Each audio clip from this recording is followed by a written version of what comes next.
भारत माता की।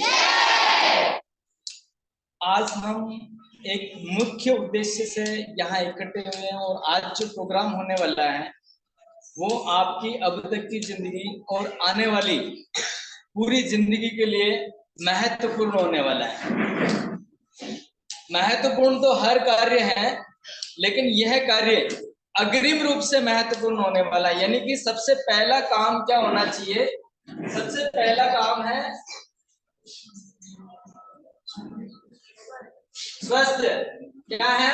निरोगी।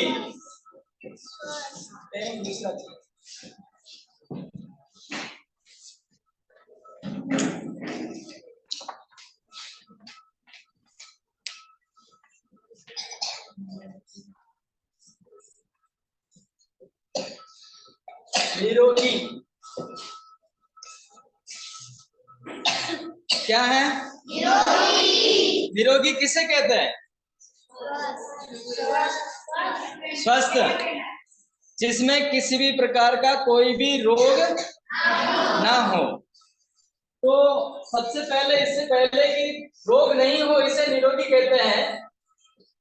ये तो ठीक बात है, समझ में आई है। लेकिन रोग किसे कहते हैं?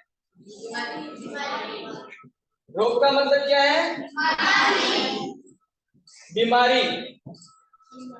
आप में से कोई भी हाथ खड़ा करके, जिसको मैडम बोले वो खड़ा होकर के बोलेगा बीमारी कौन कौन सी है, क्या क्या है, कोई बताएंगे मुझे? 2-4 बीमारी का नाम।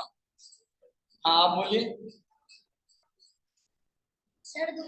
सर दर्द, हाँ, और बुखार, हाँ आप बोलिए, आप बैठिए, बोलिए। चेचक, और नेक्स्ट? बुखार, सर्दी, जुकाम, हाँ आप बोलिए। कैंसर, और बोलिए, आप बोलिए। टाइफाइड, हाँ बोलो। बाकी बैठ जाओ, बोल के बैठ जाना है, वापस चुपचाप बैठना। खांसी, ठीक है, और? हाँ, गंदगी, ठीक है, और बोलिए, आप बोलिए बेटा।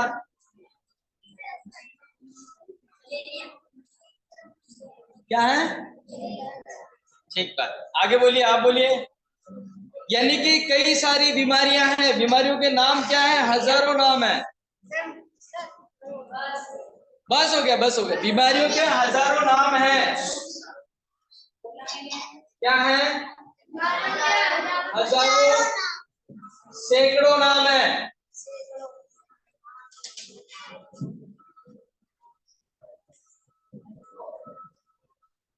सैकड़ों नाम है। अच्छा ये बताइए, बीमारी आने पर हमें पहले पता चलता है या डॉक्टर को पहले पता चलता है? हमें पहले पता चलता है। क्या कहता है वो? जैसे मान लीजिए सर दर्द है, तो सर दर्द में क्या होएगा? यहाँ से दर्द होएगा। क्या होएगा? यहाँ से दर्द होएगा। इसको पेपर पे लिखेंगे तो सर दर्द होगा। क्या होगा? सर दर्द। लेकिन सर दर्द एक नाम है, सर दर्द बीमारी नहीं है। क्या है? सर दर्द बीमारी नहीं है, ये सिर्फ नाम है। ये क्या है? केवल सिम्टम है। अंदर शरीर से किसी न किसी कारण से दूरस्थ है, मतलब तकलीफ है, अंदर किसी ऑर्गन को तकलीफ है, इसका सिम्टम यहाँ पे आया है। इसी प्रकार बुखार, बुखार की हम बात करें, बुखार का मतलब ये होता है हमारा शरीर जो है गर्म हो जाना। यही होता है ना? जब शरीर गर्म हो जाता है तो ये हमें ये कहता है कि अंदर कोई जीवाणु किसी विषाणु से झगड़ा कर रहे हैं, अंदर झगड़ा हो गया। हमारा बाहर झगड़ा होता है तो लाल लाल होते नहीं होते, गर्म होते नहीं होते? होते हैं ना? किसी दो बच्चे से झगड़ा हो गया, माता पिता से झगड़ा हो गया, गुरुजी से झगड़ा हो गया, गुरुजी ने डांटा तो गुस्सा होता कि नहीं होता? उसमें टेम्परेचर गर्म होता है। जैसे ही टेम्परेचर हैवी हो गया, शरीर का तापमान जो है वो ज्यादा हो गया, अंदर का तापमान हमारा 37 डिग्री है, उसके ऊपर जैसे 40 डिग्री 50 डिग्री 60 डिग्री जाता है तो हमें बुखार के सिम्टम आ जाते हैं। क्या आते हैं? सिम्टम आते हैं। ये क्या है? बुखार जो है ये नाम है, हमारा कोई न कोई ऑर्गन अंदर से डिस्टर्ब हो रहा है, उसके सिम्टम आना, हम उसे बीमारी मान रहे हैं, लेकिन बीमारी कुछ और है। बीमारी कुछ और है। अंदर जीवाणु विषाणु से झगड़ा कर रहे हैं, यानी कि हमारे मित्र जीवाणु जो है शत्रु जीवाणु से झगड़ा कर रहे हैं, और उससे अगर नहीं जीतते हैं तो हम जटिल बीमारी से ग्रसित हो जाते हैं। अगर उससे जीत जाते हैं तो हम शाम को वापस ठीक हो जाते हैं। ये बीमारी के केवल और केवल लक्षण हैं। अब आज जो वर्तमान में जो बीमारी चल रही है, बीमारियों के कई नाम हैं, बीमारी कई प्रकार की है। अब मैं अगर बात करूं बीमारी के बारे में समझे, तो वर्तमान हम अंग्रेजी दवाएं खा रहे हैं, येलोपैथी में जा रहे हैं। सभी के घर पे किसके घर पे दवाई का पैकेट नहीं है? दवाई नहीं है, किसके घर पे नहीं है? आपके घर पे नहीं है, एक भी पैकेट नहीं है। होम्योपैथी, आयुर्वेदिक, एलोपैथी, बहुत सुंदर। यानी कि इतने बड़े परिवार में केवल एक सदस्य ऐसा है जिसके घर पे शायद दवाई नहीं है। लेकिन क्या आप मान सकते हैं इस चीज को, 20 साल से आप दवाई नहीं ले रहे हैं या दवाई नहीं ली आपने? ऐसा है क्या? कोई ऐसा साल निकला जिसमें आपने दवाई गोली नहीं ली? नहीं निकला। आपको पता है जुकाम की गोलियां जो बार बार लेते हैं उन्हें साइनस हो जाता है। सर दर्द की गोलियां जो बार बार लेते हैं उसे माइग्रेन हो जाता है। कमर दर्द की गोलियां लेते हैं उसे साइटिका हो जाता है। ये सारी गोलियां लेने से साइटिका हो रहा है। मधुमेह, शुगर, कई सारे ऐसे रोग हैं, बीपी, ये इनकी देन है। इनके लिए हमारे को कहीं पे भी कॉलेज, स्कूल या हॉस्पिटल या किसी मंदिर में जाने की जरूरत नहीं है, एफर्ट लगाने की जरूरत नहीं है। बीमारियां अपने आप हम अपने पैसों से बिना किसी मेहनत के खरीदते हैं, बिना किसी मेहनत के खरीदते हैं।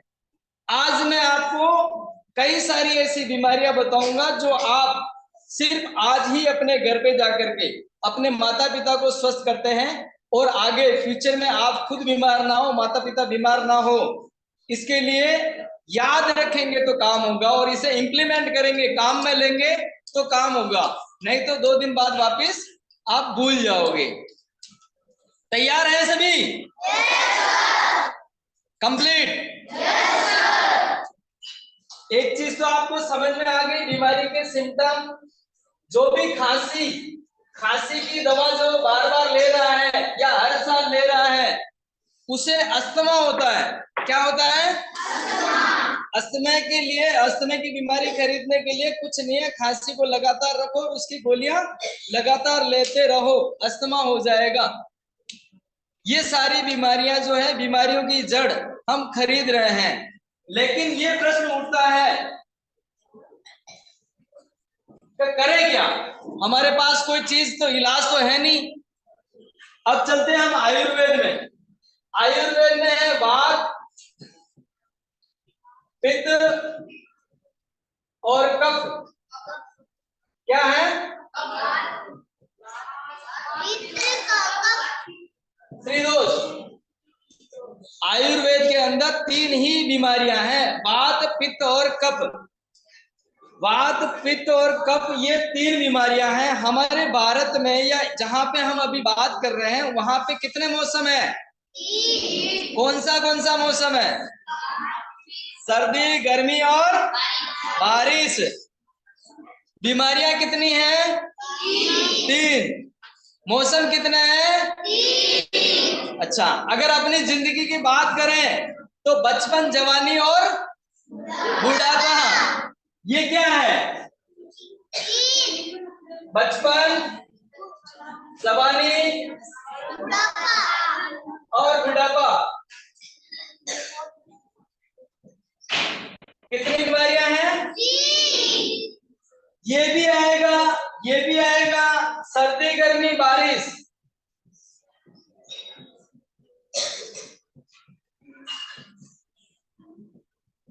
सर्दी गर्मी और बारिश ये भी आएगा। इन सबको हम रोक सकते हैं क्या? ये हमारे बस में है क्या? ये हमारे बस में नहीं है। और मैं कह रहा हूं गो विज्ञान के तहत वात की बीमारी होनी चाहिए, पित्त की बीमारी होनी चाहिए, कफ की बीमारी भी होनी चाहिए, बचपन भी होना चाहिए, जवानी भी होनी चाहिए, बुढ़ापा भी होना चाहिए, सर्दी भी होनी चाहिए, गर्मी भी होनी चाहिए, बारिश भी होना ही चाहिए। अब होना तो चाहिए, लेकिन बीमारियां भी यही है, होना भी यही है। हम जब अभी जैसे थोड़े दिन बाद जब बुखार आएगी तो हम क्या कहेंगे? सर्दी के कारण बुखार आ गई। अभी इस समय से पहले जब आई तो बारिश के कारण बुखार आ गई। जब गर्मी में आती तो क्या कहते हैं? गर्मी के कारण बुखार आ गई। जब कारण इनके अलग अलग हो सकते हैं तो क्या हम पैरासीटामोल से ठीक हो सकते हैं? कारण तीन है हमारे पास, अलग अलग कारण है, अलग अलग कारण है, तो निवारण भी हमारे पास अलग अलग होना चाहिए। इसी प्रकार हमारी भारतीय संस्कृति में मैं आ जाता हूं भारतीय संस्कृति की तरफ।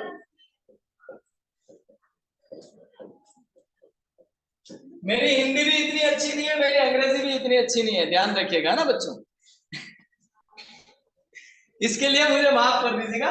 हाँ, अभी भारतीय संस्कृति की तरफ आते हैं तो भारतीय संस्कृति में होली, दीपावली और रक्षाबंधन, राखी, ये तीन ही त्योहार है ना। होली सबसे बड़े तीन ही त्योहार है। क्या है? होली, दिवाली और राखी। ये त्योहार क्यों आते हैं? कभी किसी ने सोचा है?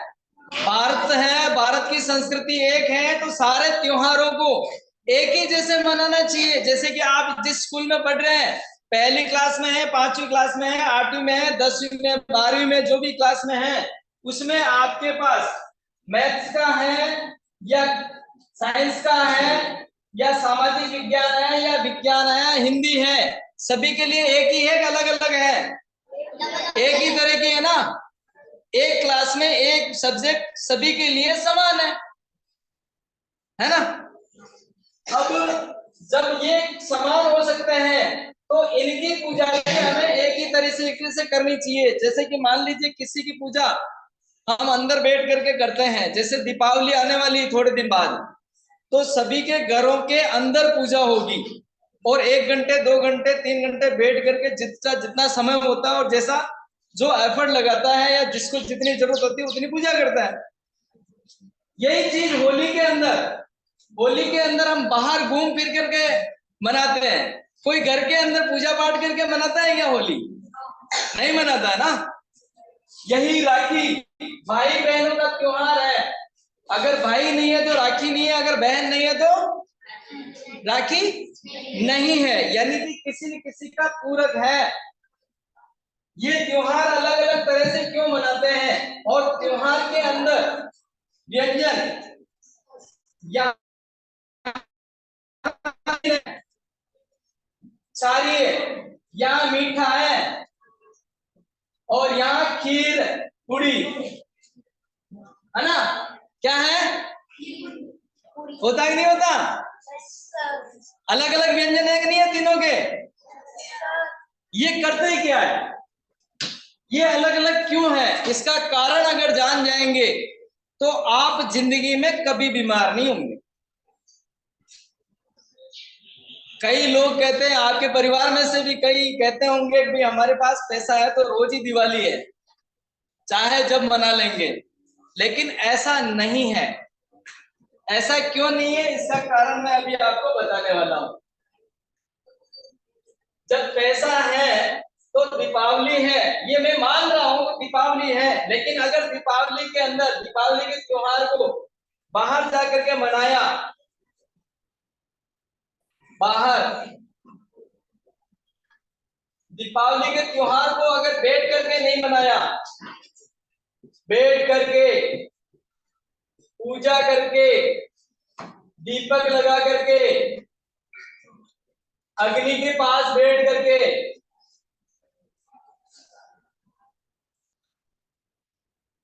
अग्नि के, ये इतने सारे सिम्टम में से अगर किसी ने नहीं किया और केवल बाहर जाकर के मनाया तो वो बीमार होगा।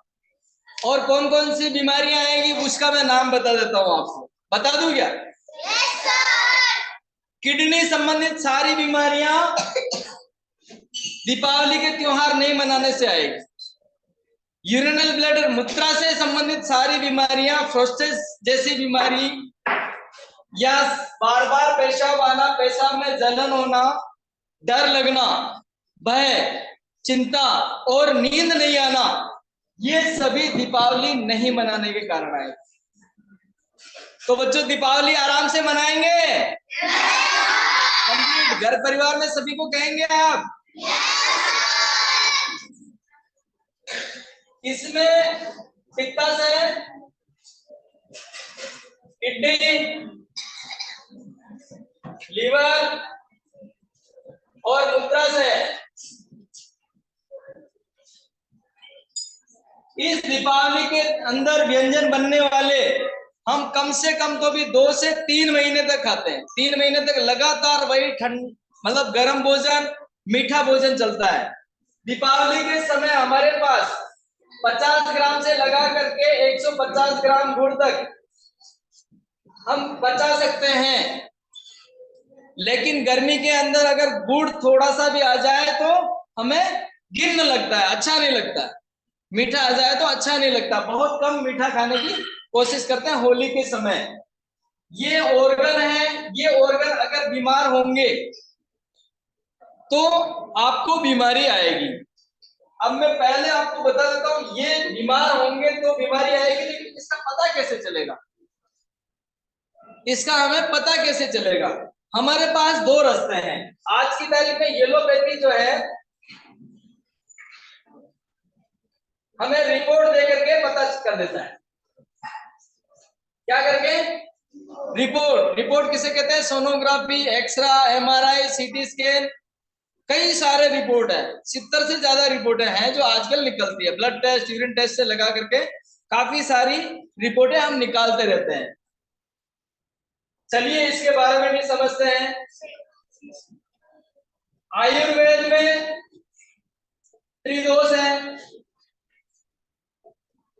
इसके बारे में भी समझेंगे। अब चलते हैं गो विज्ञान में। गो विज्ञान में और इनमें कैसे कैसे पता चलेगा? रिपोर्ट की बात करें, आयुर्वेद की बात करें और गो विज्ञान की बात करें तो जैसे रिपोर्ट निकालते हैं, आज मान लीजिए हमने किसी बीज को अंकुरित होने के लिए मिट्टी में गाड़ दिया, मिट्टी में दबा दिया उसको, उसके मौसम के अनुकूल मौसम में दबा दिया। तो हम जिस दिन दबाया उस दिन भी हमने फोटो ले लिया कैमरे में। किसमें ले लिया? कैमरे में फोटो ले लिया। दूसरे दिन भी ले लिया, तीसरे दिन भी ले लिया, चौथे दिन भी ले लिया। जब 5वां दिन होता है तब इतनी सी कली आती है। किसको पता है? छोटी सी कली आती है, छोटा सा गुफा है बीज जब अंकुरित होता है, पता है ना? फिर इसके 2 दिन बाद ये पत्ता आएगा, एक पत्ता छोटा सा। अब जब ये कली का आया तब आपके कैमरे में छोटा सा फोटो आया। किस में आया? कैमरे में छोटा सा फोटो आया। वो एविडेंस है, ये रिपोर्ट है। जिस दिन ये पत्ता आ गया उस दिन बड़ा फोटो आ गया। जिस दिन ये दूसरा पत्ता आ गया उस दिन और बड़ा फोटो आ गया। जैसे ही फोटो स्कैन हुआ और रिपोर्ट में आया, डॉक्टर कहता है बाबा अब क्या करें, समस्या तो बहुत जटिल हो गई, इतनी बढ़ गई, इतनी बार आ गई। कितनी आ गई? इतनी बार आ गई। जबकि हुआ क्या? हादसा किसके साथ में हुआ? हादसा तो बीज के साथ में हुआ। जब तक ये फोटो लेने के लिए और रिपोर्ट लेने के लिए हम पहुंचे या रिपोर्ट हमने ली, तब तक बीज 80% खत्म हो चुका। कितना खत्म हो चुका? 80% खत्म हो चुका। यानी कि अब हम समझ सकते हैं लीवर, किडनी, मूत्राशय, गॉल ब्लैडर, लंग्स, बड़ी आंत, छोटी आंत, हृदय, हार्ट, ये सारे जब 70% से लगा करके 80% खत्म हो जाते हैं, तब जाकर के हमारे सामने लाइव रिपोर्ट आती है कि ये बीमारी क्रिएट हुई है, ग्रसित हुई है। तो आप सभी से मैं ये पूछना चाहता हूं कि आप बीज से पता करना चाहते हैं या पत्तों से? बीज से पता करना चाहते हैं। इसका मतलब आप आयुर्वेद से और गो विज्ञान से पता करना चाहते हैं। इससे तो काफी पता कर चुके लोग। और मैंने आज दिन तक एक भी पेशेंट ऐसा नहीं देखा जिन्होंने गोलियां चालू की और ऑपरेशन हो गया, मरणोपरांत तक गोली नहीं ले रहा या बीमार नहीं है।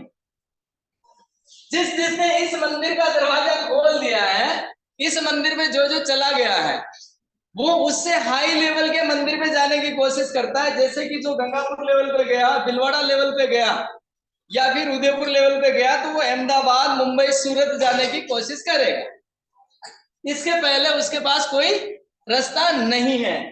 लेकिन ये आयुर्वेद आपके घर में, ये गो विज्ञान आपके घर के अंदर मौजूद है, सिर्फ इसे पहचानने की जरूरत है।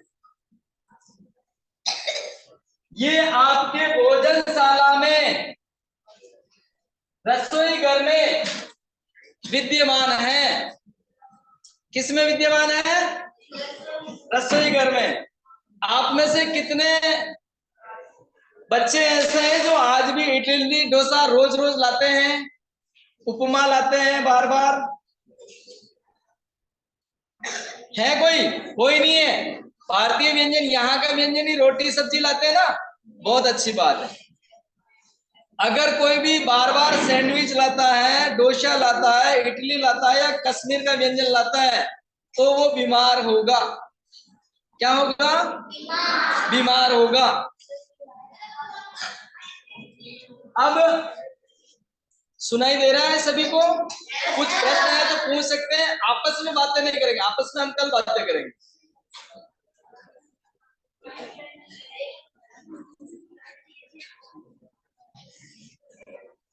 अब आयुर्वेद की जो सारी चीजें हैं वो हमारे इसमें, जैसे कि मैंने दीपावली के व्यंजन बताए, मीठा व्यंजन है ना, दीपावली का मीठा व्यंजन है। इसी प्रकार होली का सारी व्यंजन है, नमकीन व्यंजन है। और राखी का खीर पूड़ी, मीठा और तीखा दोनों। बारिश अच्छी आ गई तो पकोड़े बना लो, और बारिश नहीं है तो रक्षाबंधन का त्योहार जो होता है, दोनों मौसम को साथ में लेकर के चलता है।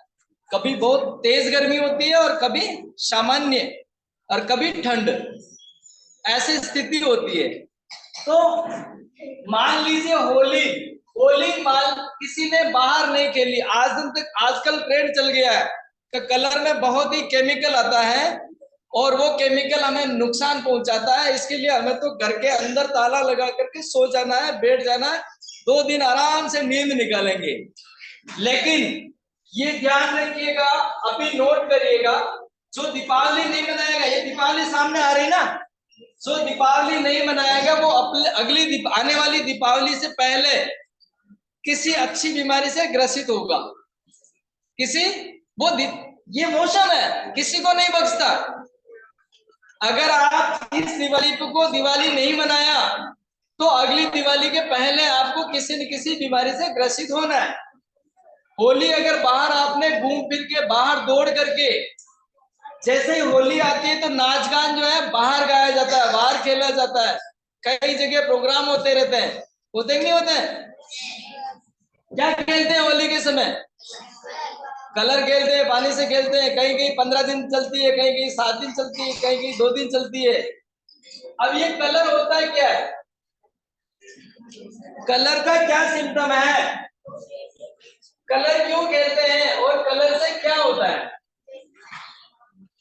कलर की परिभाषा भी मैं आपको बड़ी आसानी से समझा देता हूं, आराम से समझेंगे।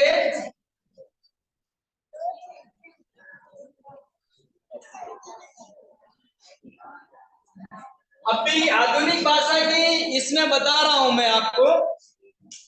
ये तीनों लाल बत्ती के निशान है, जहां पे लाल बत्ती या सिग्नल होते हैं, सिग्नल होते हैं उसके निशान है।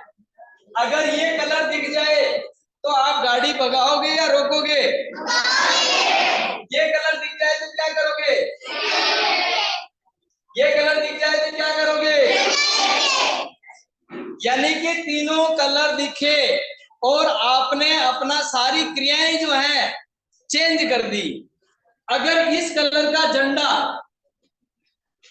मैं ट्रेन के सामने लेकर के खड़ा हो जाता हूं तो ट्रेन रुकेगी या चलेगी? रुकेगी। यानी कि लाल कलर की झंडी 15 डिब्बे वाली या 20 डिब्बे वाली या 50 डिब्बे वाली कितनी भी बड़ी ट्रेन जा रही है और उसमें लाल कलर का झंडा दिखाई दिया, लाल कलर का कोई भी चीज दिखाई दिया आगे खड़ा है, तो ट्रेन को रुकना ही रुकना है। किसको? इसी प्रकार वायुयान हवाई जहाज जो है हरा कलर देख करके ही उतरता है और हरा कलर देख करके ही टेक ऑफ और लैंड ऑफ दोनों क्या करता है? हरा कलर देख करके ही करता है ना, या लाल कलर देख के कर लेता है? लाल कलर जब उसको देख लेता है तो ऊपर ही ऊपर चक्कर काटता है। क्या करता है? यानी कि वायुयान भी नहीं रुकता, ट्रेन भी नहीं रुकती हरे कलर से, और लाल कलर देख करके वो वहीं पे जहां है वहीं रुकते, नीचे वहां आगे जाने की कोशिश नहीं करते हैं। दूसरा अब मैं बताता हूं आपको कलर का विज्ञान क्या है। सुबह का कलर अलग है, दोपहर का कलर अलग है, शाम का कलर अलग है, रात का कलर अलग है। सुबह जब सूर्योदय होता है तो कुछ प्यारे प्यारी सुहाना सुहाना कलर हमें सफेद सफेद बाहर दिखाई देता है ना, और दिन में तेज धूप दिखाई देता है, और शाम को वापस थोड़ा ठंडा धूप हो जाता है। रात को क्या होता है? या तो चंद्रमा दिखाई देता है या अंधेरी काली रात दिखाई देती है। यही होता है ना, यही होता है। इसका मतलब ये होता है कि हमारी जो दिनचर्या है, हमारे हाथ में घड़ी नहीं हो, मोबाइल ना हो, कुछ भी ना हो, तो भी इन कलर को अनुभव करके हम अपनी दिनचर्या को व्यवस्थित कर सकते हैं। कर सकते हैं ना? कंप्लीट है। इसका मतलब यह है कि कलर का जो है हमारे अंदर बहुत ही महत्वपूर्ण है। इसी के साथ साथ मैं आपको बता देता हूं, आपके घर में या आपको एक अलग कलर पसंद होगा।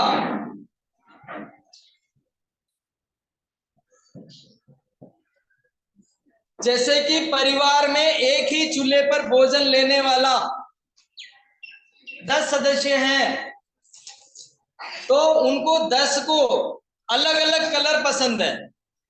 एक ही परिवार में जन्मा व्यक्ति, किसी को लाल पसंद है, किसी को पीला पसंद है, किसी को काला पसंद है, किसी को हरा पसंद है। ऐसा होता कि नहीं होता? अब अगर स्वाद की बात करें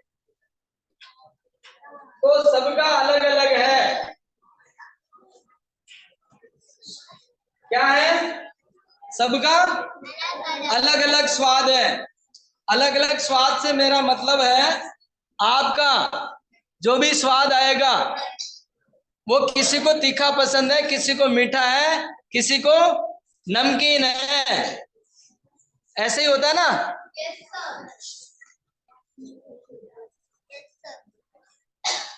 सभी को अलग अलग स्वाद पसंद है या सभी को एक ही स्वाद पसंद है? अलग अलग है। मम्मी तीखा बनाती है तो हमें मीठा चाहिए, जब मीठा बनाती है तो हमें नमकीन चाहिए। राड़ा करते कि नहीं करते? गुस्सा करते कि नहीं करते? और मम्मी कहती सबके लिए अलग नहीं बनेगा, एक ही बनेगा। चलिए चलते हैं हम आप चिकित्सा की तरफ। आप में से कितने बच्चे ऐसे हैं जो आज ही चिकित्सा सीखना चाहते हैं? आज ही चिकित्सा, खुद की चिकित्सा खुद सीखना चाहते हैं या अपने परिवार की चिकित्सा खुद करना चाहते हैं? सभी हैं, आप सभी चाहते हैं? बहुत ही सुंदर, बहुत ही सुंदर। आवाज नहीं करेंगे, केवल हाथ ऊंचा करेंगे ना। आवाज करेंगे तो मैं आगे कुछ नहीं बताऊंगा। चलिए नीचा कर दीजिए हाथ।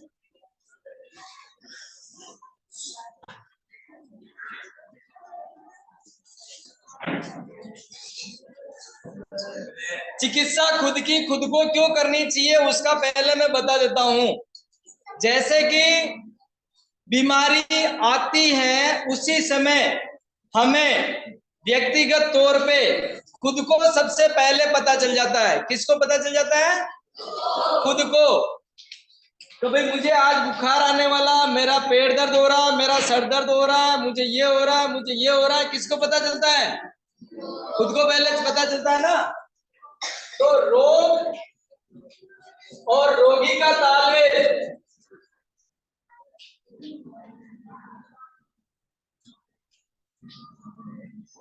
रोग और रोगी का तालमेल ही सबसे अच्छा होता है। पहली प्रायोरिटी, जितना रोग और रोगी जानता है अपने आप को उतना कोई भी नहीं जान पाता। हम डॉक्टर के पास जाते हैं, क्या कहते हैं? मेरा ये घुटना दर्द हो रहा है।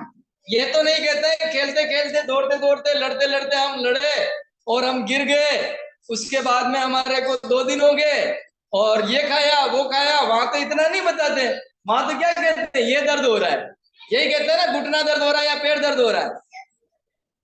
तो हमने 99% जो होने वाली घटना वो तो हमारे पास ही रख ली।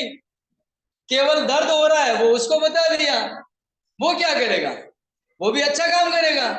वो कहेगा दर्द हो रहा है ना बेटा, ये दर्द की गोली, पता ही नहीं चलेगा। वो क्या कहेगा? दर्द निवारण गोली आपको दे देगा। जैसे ही दर्द निवारण गोली दी, दर्द तो आपका नहीं गया, लेकिन उसने दिमाग के ऊपर, लीवर के ऊपर और अपनी ग्रंथियों के ऊपर ऐसी ताकत बिछा दी कि आपको पता नहीं चलेगा वो दर्द हो रहा है या नहीं हो रहा है, पता नहीं चलेगा, लेकिन दर्द तो हो रहा है। अगर दर्द मिटता तो आगे वापस समस्या नहीं होती है।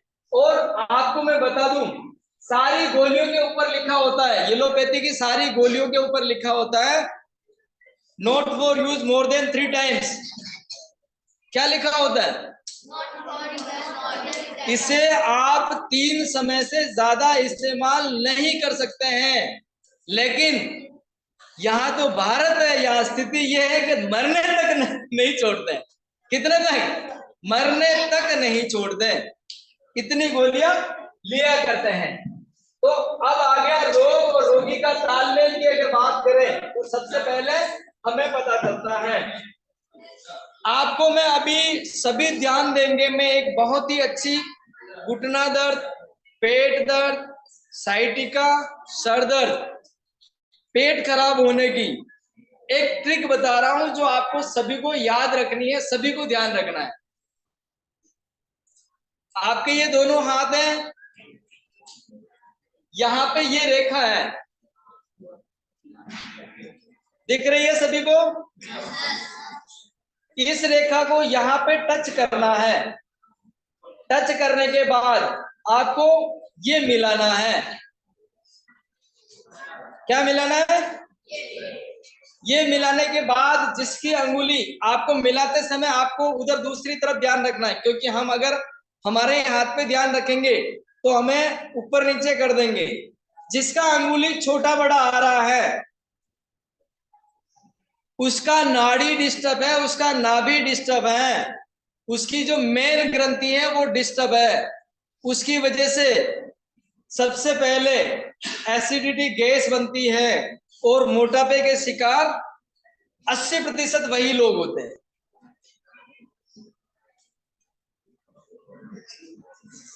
समझ में आया?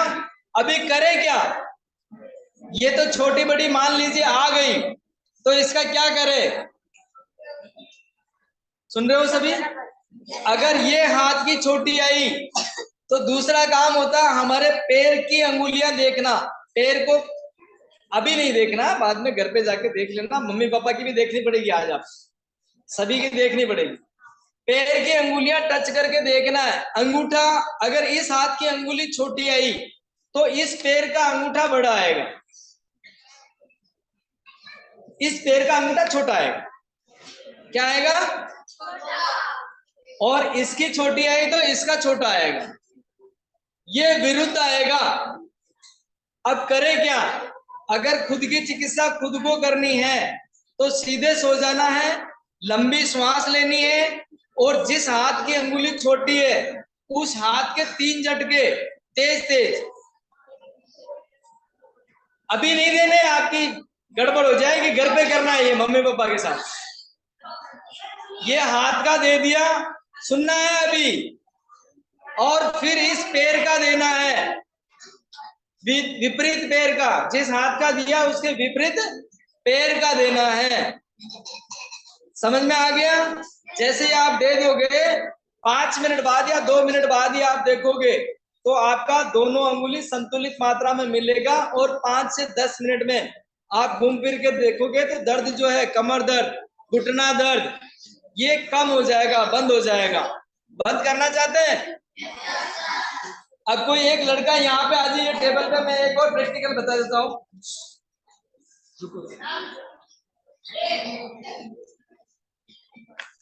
सो जाओ, यहाँ पे सूज खोल दीजिए।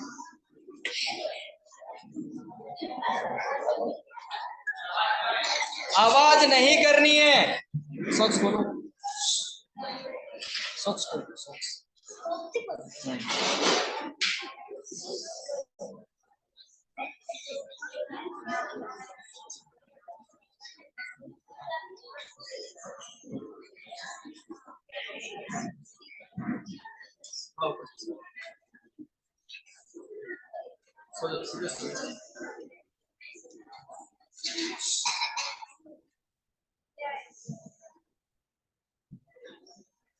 यहाँ पे कितने टाइम से हो रहा है?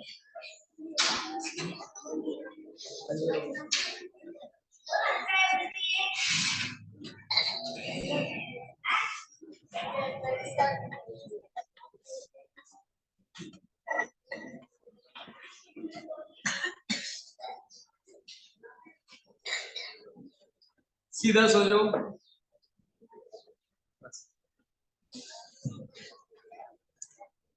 अभी अगर इस बच्चे की अगर बात करें तो ये अंगूठा छोटा आ रहा है। कौन सा अंगूठा छोटा आ रहा है?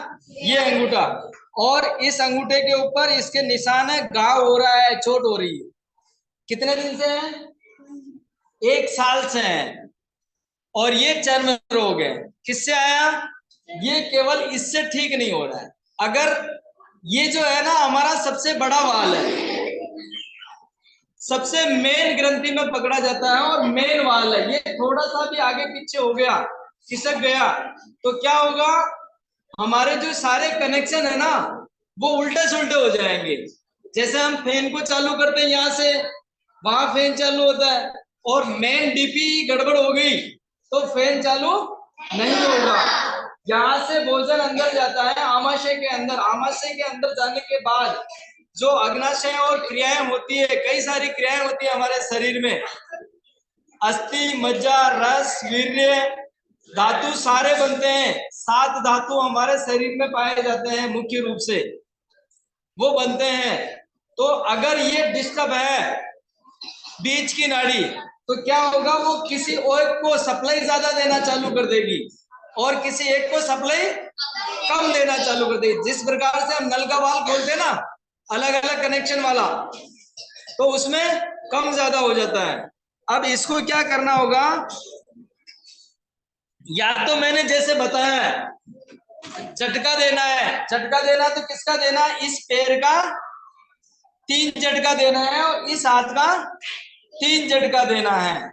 या तो ये करना, ये तो मैंने आपको समझा दिया, तो ये तो अभी करना नहीं है क्योंकि ये तो आप समझ गए।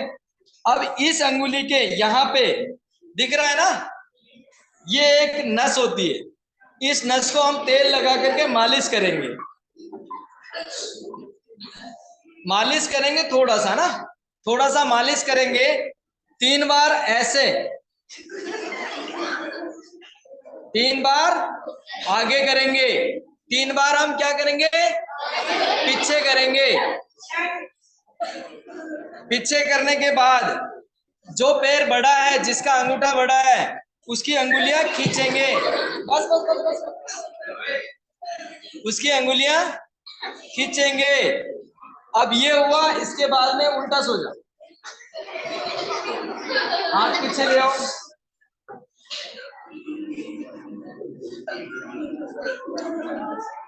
अब इसमें आप देखेंगे तो करीब करीब आधे इंच के जितना गैप आ रहा है पैर में, तो हाथ में भी गैप हो गई।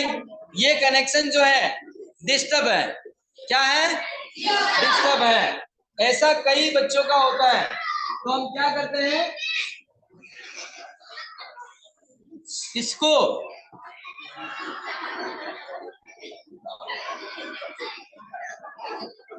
क्या नाम है, ऐसे खींच लेते हैं, क्या करेंगे, खींच लेंगे, कहीं नहीं जाएगा, बस बस। अब इसका बरोबर हो गया है, क्या हो गया, बरोबर हो गया। तू चूना लगाना है इसमें ना, चलो उतर जाओ। जैसे ही बरोबर हो जाता है तो सारा काम हो जाता है कंप्लीट। ये समझ में आ गया आपको, आया समझ में?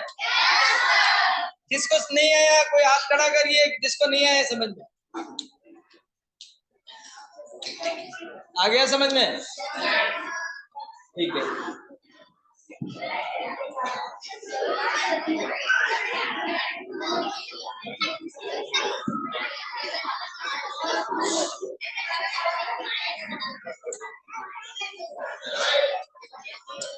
क्या चाहिए बेटा, सुनना है, आगे जानना है कि नहीं जानना है? जानना है तो चुप रहोगे तो बताऊंगा, नहीं तो मैं भी चला जाऊंगा।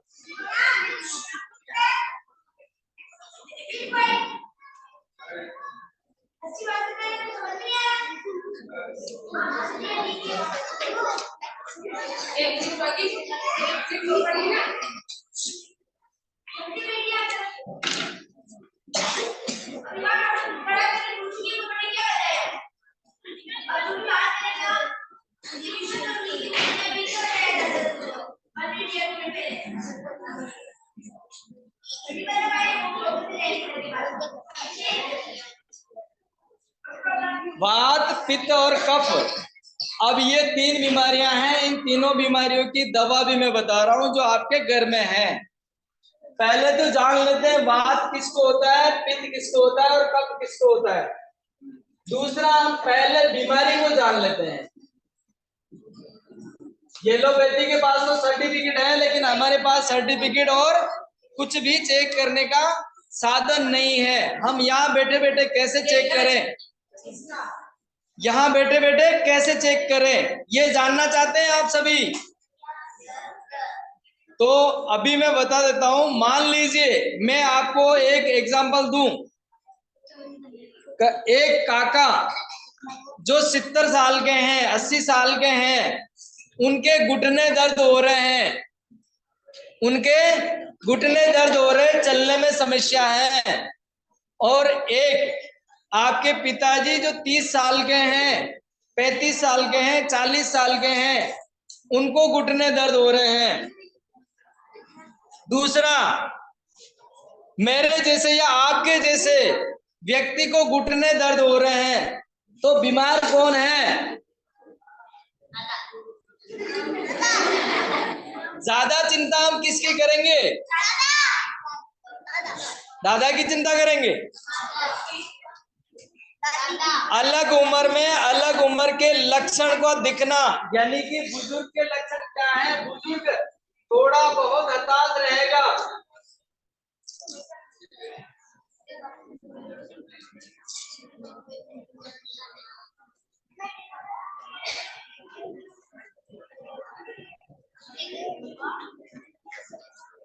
बुजुर्ग, युवा और बालक की मैं अगर बात करूं तो बुजुर्ग के घुटने दर्द होना या चलने में असहजता होना, थोड़ा स्वाभाविक है, उसमें आएगा।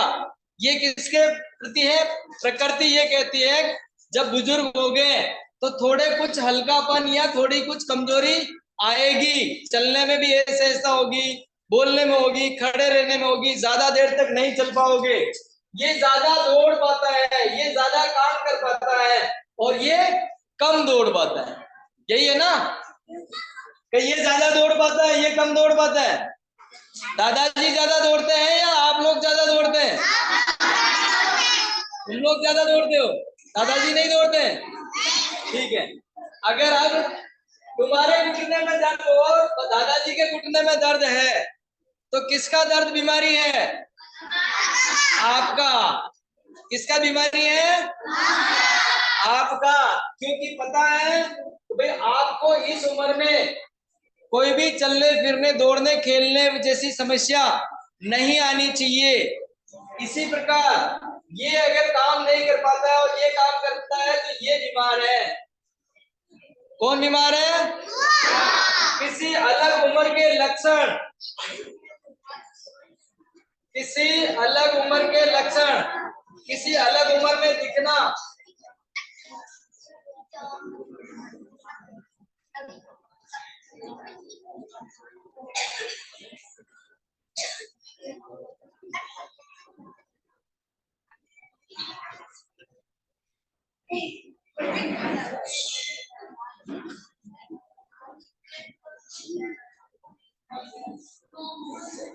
किसी अलग उम्र के लक्षण, किसी अलग उम्र में दिखना बीमारी है। क्या है? बीमारी है। जैसे कि बच्चा अगर दौड़ नहीं रहा है, वो चुपचाप बैठा है तो वो बीमार है। युवा अगर काम नहीं कर पा रहा है, थकान हो रही है तो वो बीमार है। इसी प्रकार बुजुर्ग अगर दौड़ रहा है तो वो पागल जैसा समझा जाएगा, तो पागल हो गया क्या? कहते कि नहीं कहते हैं? ये उम्र में की वेंडो होगी। ये हमारी मारवाड़ी कहावत है मैडम। किसी अलग उम्र के लक्षण, किसी अलग उम्र में दिखना बीमारी है। क्या इसके दिखने में हमें किसी प्रकार का कोई भी इंस्ट्रूमेंट चाहिए? कौन सा इंस्ट्रूमेंट चाहिए? हाँ, नहीं चाहिए ना? नहीं चाहिए।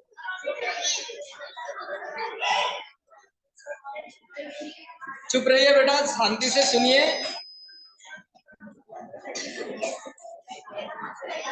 किसी अलग उम्र के लक्षण, किसी अलग उम्र में दिखना बीमारी है।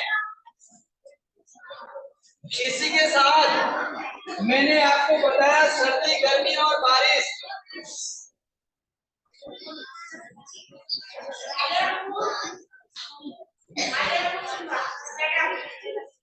सर्दी, गर्मी और बारिश। अगर किसी व्यक्ति को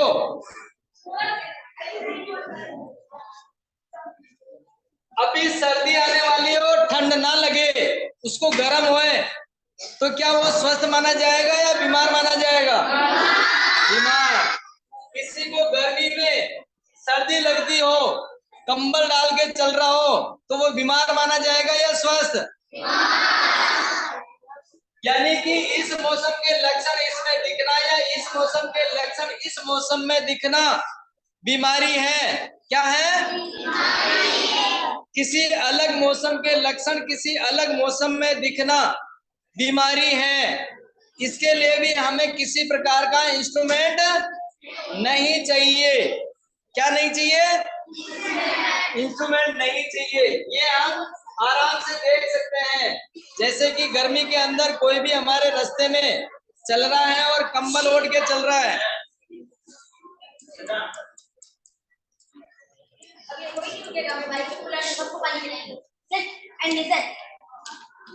5 मिनट होल्ड कर देते हैं, नहीं तो इस साथ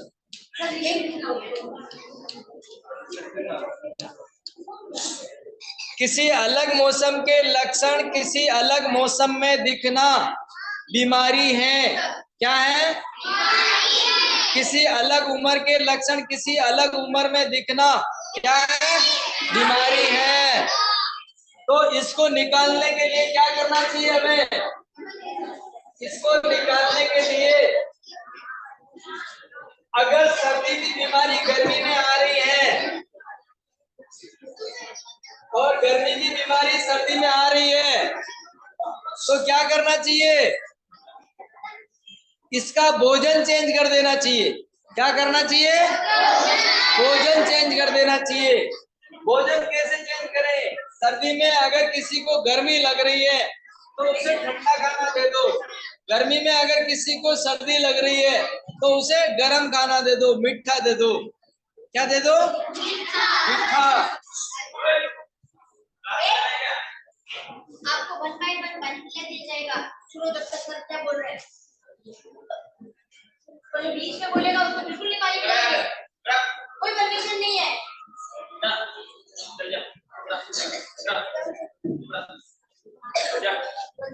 बोलो क्या करो? देखो क्या बोल रहे हैं।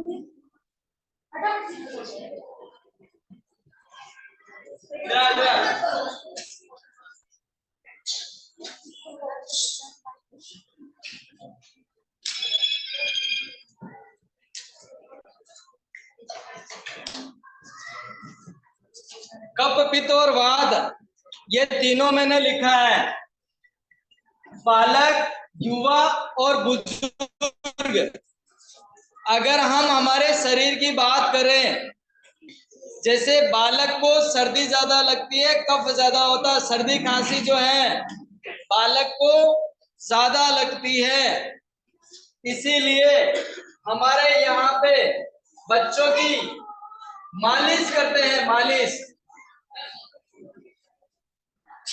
क्या करते हैं? जहां भी छोटा बच्चा है उसकी सीने पर पे और यहाँ पे मालिश करते कि नहीं करते? घर पे करते हैं ना। यानी कि कफ अगर है तो मालिश से जाएगा। इसकी दवा क्या है? मालिश। युवा, पित्त बिगड़ता है। बुजुर्ग का वात बिगड़ता है। वात यानी जॉइंट वगैरह जो है, घुटने के दर्द आना, जॉइंट को पेन आना, ये बुजुर्ग के लक्षण है। किसके लक्षण है? बुजुर्ग के लक्षण है। और युवा के क्या होता है? जब पेट खराब होता है, पेट संबंधित सारी बीमारियां युवाओं को आती हैं। अब हमारे शरीर की अगर बात करें तो यहां से लगा करके ऊपर यानी कि सीने से ऊपर कफ होता है, यहां से कमर तक पित्त होता है और कमर के नीचे ये जॉइंट सारे, ये सभी क्या होते हैं? वात होते हैं। वात। तो वात, पित्त, कफ की जो अगर बात करें हम, तो इसका इलाज कैसे करें?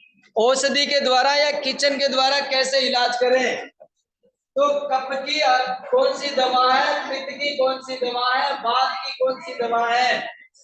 सबसे पहले तो मैं आपको बता दूं, देसी गाय का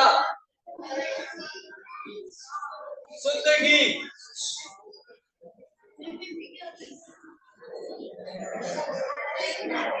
देसी गाय का शुद्ध घी जो है इन तीनों को संतुलित रखता है। अब ये पीना कैसे है, ये खाना कैसे है, कब कब खाना है, किस अवस्था में किसको खाना है? दूसरा, कफ जो है, कफ जाएगा, कफ के रोगी गुड़ का उपयोग करेंगे। गुड़ का, बड़े भी कर सकते हैं ना गुरु जी। कफ जिसको है, कफ जिसकी प्रवृत्ति है, उसको गुड़ खाने पर कफ का रोग नहीं होगा। पित्त जिसको है, पित्त को घी, देसी गाय का घी और छाछ, इसी के साथ बात रोग वाले को गाड़ी का तेल, शुद्ध गाड़ी का तेल, पाम ऑयल और रिफाइंड ऑयल नहीं खाना है। क्या नहीं करना है? पाम ऑयल और रिफाइंड ऑयल नहीं खाना है। अगर वो खाओगे तो इसमें बीमार होगे, आपके घुटने जॉइंट दर्द करेंगे। अगर आप घी नहीं खाओगे तो आपका पेट खराब रहेगा। अगर आप गुड़ नहीं खाओगे तो आपका कफ वगैरह सर्दी खांसी होगी।